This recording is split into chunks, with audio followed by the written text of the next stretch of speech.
संजय खापरे. हम्म. संजय खापरे जे आपले ऍक्टर आहेत ते मुळात होते आर्ट डायरेक्टर. हो संजय कमालीचा आहे. हा हा त्याचा हात खूप सुंदर छान आहे, आहे. खूप छान त्याच्या घरातलं sketch गणपतीचं वगैरे. डेकोरेशन तो हो, स्वतः हो, करतो. स्वतः करतो तो. हम्म. आणि मग त्याने मी त्याच्या असिस्टंट होतो आर्ट डायरेक्शन मध्ये. हा मी 3 मालिका केल्या त्याच्यासोबत. काय हा बोलतो? म्हणजे काम काहीच नाही ना. कॉलेज संपलं, पुढे करायचं काय? आई पोलीस मध्ये, बाप इंजिनिअरिंग कंपनी, या क्षेत्राशी काही संबंध नाही लांब लांब पडेल. म्हटलं काहीतरी काम करूया. त्याचा असिस्टंट राहिलो मी आणि 3 मालिका मी त्याच्याबरोबर केल्या. 150 रुपये मला रोज मिळायचा तेव्हा. 12-16 तासाचे 150 रुपये मिळायचे मला. तेव्हा ते भरपूर वाटत असतं. मग ठीक आहे, तेव्हा जबाबदाऱ्या नव्हत्या ग. जबाबदारी 150 नव्हत्या. चल काय फरक पडणार आहे.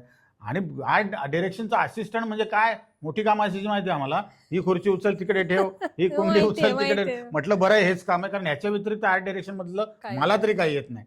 सो आणि पण संजयने माझी काही नाटकं आधीची पाहिलेली होती, इंटर कॉलेजिएट म्हणा किंवा काय म्हणा. तर तेव्हा यदा कदाचित नावाचं एक फार मोठं नाटक आलं होतं 1998 साली.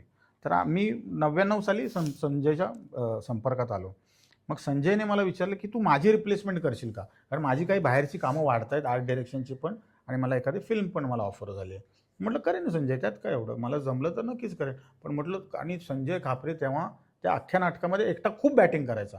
तर धृतराष्ट्राचं तो काम करायचा, धृतराष्ट्राचं काम करायचा तो. आणि तो मला त्याने तो रोल ऑफर केला. म्हटलं ठीक आहे. मग मी गेलो गडकरीला, तालमीला, आणि मग मी ऑडिशन वगैरे दिलं. पण तिकडे ऑलरेडी एक मुलगा हायर केला होता त्या लोकांनी, ऑलरेडी एक मुलगा फायनल केला होता, चेतन होडगे नावाचा.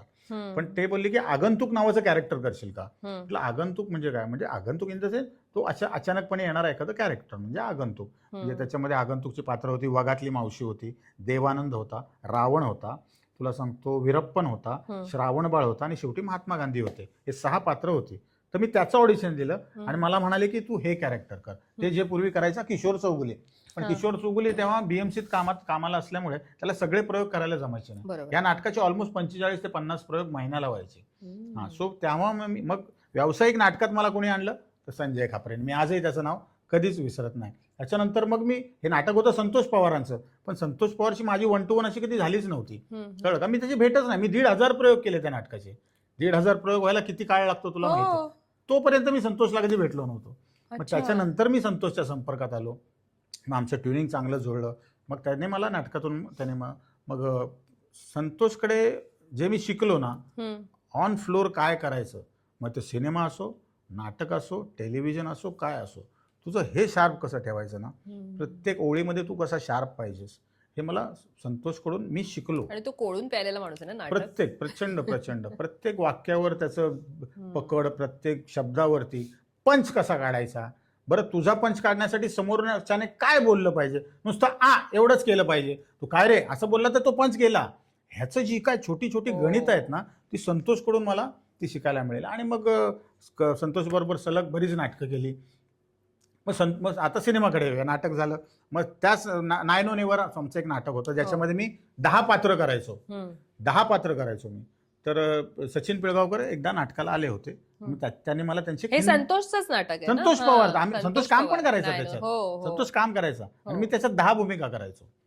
कळलं का. त्याच्यानंतर मग सचिन पिळगावकरांनी आलं, मला त्यांनी हिंदी सिरियल एक ऑफर केली तेव्हा. त्याच्यात मी कॅमिओ करायचो. सहारा नावाचं चॅनल होतं. त्याच्यात मग गिल्ली डंडा नावाची ती सिरियल होती. सुधीर जोशी मेन रोलला होते. पनवेलला त्याचं शूटिंग चालायचं. ते झालं. मग कालांतराने 12 वर्षानंतर त्यांनी चित्रपटात कमबॅक करायचं ठरवलं होतं. सचिन त्यांचा शेवटचा सिनेमा होता कुंकू. तो 12 वर्षांनंतर 2004 मध्ये, म्हणजे मला वाटतं 92 साली कुंकू आला होता. त्याच्यानंतर 2004 मध्ये त्यांनी नवरा माझा नवसाचा हा पिक्चर करायचा ठरवलं. त्यामुळे बरीच इंडस्ट्री त्याच्यामध्ये आनंदात होती, कारण खूप लोक त्याच्यामध्ये कामं करायचं असं ठरलं होतं. बऱ्याच लोकांची कास्टिंग झाली होती. त्याचे जे डायलॉग्स होते ते संतोष पवार लिहित होता. कळलं.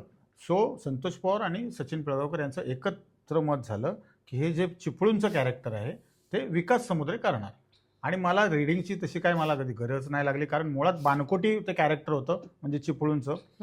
आणि यदा कदाचित हे मुळात बानकोटी नाटक होतं, त्यामुळे ती भाषा मला ऑलरेडी अवगत होती. त्यामुळे तसं त्या प्रकारे माझं तिकडे कास्टिंग झालं असतो. आणि जो पहिलाच सिनेमा जो मला मिळाला तो गोल्डन जुबली मिळाला. आणि काय ती कास्टिंग होती, सगळे एक मात्र सचिन, अशोक. म्हणजे मी मागे पण बोललो कोणाला तरी की शनिवारी संध्याकाळी शाळेतून आल्यानंतर शनिवारी संध्याकाळी लाईट बंद करून आम्ही ज्यांचे पिक्चर बघायचो, पाणीपुरी खात किंवा भेळ खात जे काय, त्यांच्याबरोबर मी आता काम करतोय काही 12-13 वर्षानंतर. सो खूप मोठी मेजवानी होती का ती.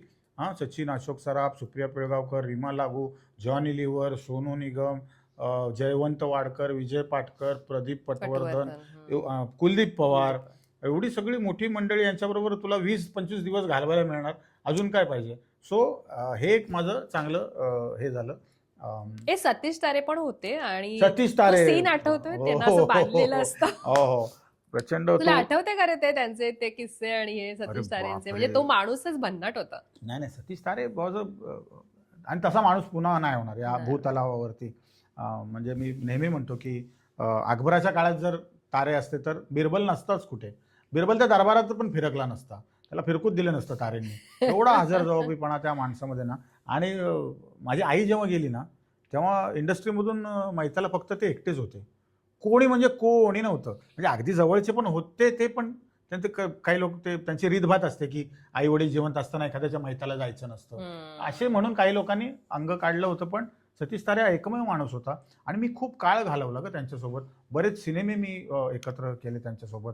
जळगावला आम्ही एक मोठा पिक्चर केला होता सदाशिव अमरापूरकरांचा, RR आबा आता तरी थांबा. त्यात 4-5 हिरो होते, म्हणजे मिलिंद गवळी मेन हिरो, आणि आम्ही पण ऑलमोस्ट हिरोज होतो. कारण आम्हाला बॅकग्राऊंड, मला गाणं कुणी गेलं सतीश तारेने मला अवधूत गुप्तेने गाणं गायलं आमच्यासाठी, आणि रोमॅन्टिक सॉन्ग वगैरे आम्ही ते पिक्चराईज केले त्या सिनेमामध्ये. आणि सतीश तारेंबरोबर घालवलेला प्रत्येक क्षण हा माझ्यासाठी ही पर्वणी होती, ही माझ्यासाठी मेजवानी होती. कधी म्हणजे TV, आता आम्ही ऑब्व्हियसली हॉटेलमध्ये बाजूबाजूला रूम असायचे, एका रूममध्ये नाही राहिलो कधी, पण पण आम्ही त्यांच्याच रूममध्ये सिनियर आहेत म्हटल्यावर. आणि कधी टीव्हीच्या आड जरी आलो ना ते, आणि आपण काहीतरी वेगळीकडे लक्ष असेल, विकास ऐक ना, मला ते सगळं करून दाखवशील का रे. म्हटलं कुठलं, ते टीव्हीवर जे काय चाललंय मला ना दिसत नाहीये ते, असं ते बोलायचे. बाजूला हो कधीच नाही बोलले, ते जे काय चाललंय ते मला जरा करून दाखवशील का, असे ते. म्हणजे ठेवणीतल्या अशा गोष्टी होत्या ना त्यांच्याकडे. पण वाईट मला एकाच गोष्टीचं वाटतं की ते गेल्यानंतर लोक त्यांना आज अप्रिशिएट करतात. ते असताना त्यांची किंमत लोकांनी एवढी नाही केली. त्यांना बऱ्याच गोष्टींमुळे त्यांना साईडलाईन केलं गेलं, त्यांना टिकवता आलं असतं. पण म्हणतात ना, पण ते होऊन गेला. तो एक तारा मराठी सृष्टीमध्ये तो व्हायचा होता, तो झाला. म्हणजे मला चांगलं आठवतंय की केदार शिंदेची एक मालिका ते करत होते आणि एपिसोडला ना 12 मिनिटं कमी पडत होती. 22 मिनिटाच्या एपिसोडला 12 मिनिटं कमी पडत होती, कारण त्यांचं कटिंगमध्ये काहीतरी त्यांची गल्लत झाली होती. केदारने फोन केला असं, ते म्हटलं असं आहे. तो बोला ठीक आहे, मला एक टेलिफोन देशील का रे. मग त्याने म्हटलं हां दे, नका नाही काय नाही, फक्त तू माझा कॅमेरा लाव, मला एक टेलिफोन दे. इन्स्पेक्टर होते ते त्याच्यामध्ये. आणि सतीशने 14 मिनिटं बोलला आणि एकही मिनिट पब्लिक शांत राहील असं नाही. 14 मिनिटं तो माणूस खळखळून हसवत होता लोकांना. अशी त्याची कॅलिवर होतं. काही स्क्रिप्टची त्याला गरज नव्हती, काय नव्हती.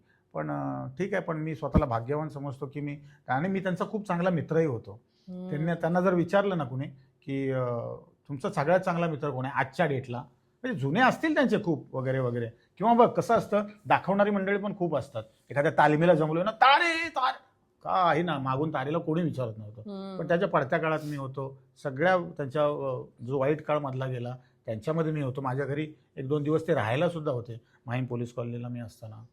आणि I miss him a lot, I really miss him lot. Actually ते तारे आत्ता पाहिजे होते, त्यांनी एवढ्या गोष्टी दिल्या असत्या इंडस्ट्रीला. पण आम्ही खरंच तारेंना खरंच खूप मिस करतो. अशा आणखी काही जे तुझ्या आयुष्यातले इंडस्ट्रीतले कलाकार जे तुला आवर्जून असं आठवत आहेत की बाबा यांच्यासोबत मी काम केलं आणि भन्नाट होतं, ते लाईफच भन्नाट होतं. हां, म्हणजे काय, अरे अशोक मामा, अशोक सराफ, एकतर ते आयडॉल होते माझे. आयडॉल खऱ्या अर्थाने ज्याला आपण आयडॉल म्हणतो ना, तर ते माझे होते. तर त्यांची भेट माझी नवरा माझा नवसाच्या दरम्यान झाली. मग ते 20 दिवस. पण तेव्हा पहिली भेट झाली. पहिली भेट मी त्याच्या तोपर्यंत तू भेटला मी कधीच कोणाला भेटलो नव्हतो. मी खूप सामान्य घरामधून आलेला माणूस आहे. त्याच्यानंतर एक नाटक, फक्त बरं नाटक म्हणजे कसलं, 17 कलाकारांचं हे एक नाटक, त्याच्यामध्ये ओळख कुणालाच तशी चेहऱ्याने नाही मिळायची. त्याचं कारण काय होतं, ते चिपळूण मधलं फॉर्मॅट असल्यामुळे लाल मेकअप असायचं सगळ्यांना. बरोबर. संजय खापरेला तर एवढी मोठी दाढी असायची, पांढरी दाढी, पांढरा विग, मुकुट, त्याला कोणी कुत्रं ओळखायचं नाही. तो सगळ्यात जास्त बॅटिंग तो करायचा. मग करायचं काय माहितीये, प्रयोग लवकर मेकअप काढून आहे ना, तो यायचा असे कपडे बिपडे चेंज करून, आणि ना कुठल्या तरी कलाकाराला पकडायचा आणि पब्लिकमध्ये जाऊन, हे बघ माझा धृतराष्ट्राचा जो रोल आहे ना, तो एवढा असा आधी असा नव्हता, मी केला तो. असं म्हणजे उगाच हे लोकांना कळावं का रे हा धृतराष्ट्र आहे. मग लोक त्याच्याकडे हो तुम्ही काय मग मी खूप मेहनत घेतली आहे या रोलसाठी, उगाच नाही. मग माझे 25 आहेत किती त्याच्यात, अशी वेळ होती. खूप सामान्य नट होतो मी. त्याच्यानंतर डायरेक्ट समोर एवढी मेजवानी, मी म्हटल्याप्रमाणे पहिल्यांदा या लोकांना भेटलो होतो मी नवरा माझा नवसाचा. आणि मी अर्धा वेळ असाच असायचो की खरं आहे, हे खरं आहे, स्वतःला चिमटे काढायचो, हे खोटं आहे, अरे नाही मग कळायचं नाही खरं आहे. आणि मग अशोक सराफ, पण अशोक सराफ तेव्हा वाटले गेले ना सगळ्यांमध्ये, खूप कलाकार असल्यामुळे मला ते फार नाही भेटायचे. माझ्या वाटणीला किती येणार ग, कारण ह्या लोकांनी सगळ्यांनी आधी त्यांच्यावर कामं करून झाले ना, वाडकर, पाटकर वगैरे सगळी मंडळी, कळलं का. नंतर मग त्याच्यानंतर मी त्या सरांबरोबर, अशोक मामांबरोबर अजून एक पिक्चर केला ज्यात प्रसाद ओक आणि अशोक मामा यांचे डबल रोल होते. तर त्याच्यामुळे आम्ही वाईला तेव्हा शूटिंग करायचो आणि ते 20 दिवस आमचं शूटिंग होतं.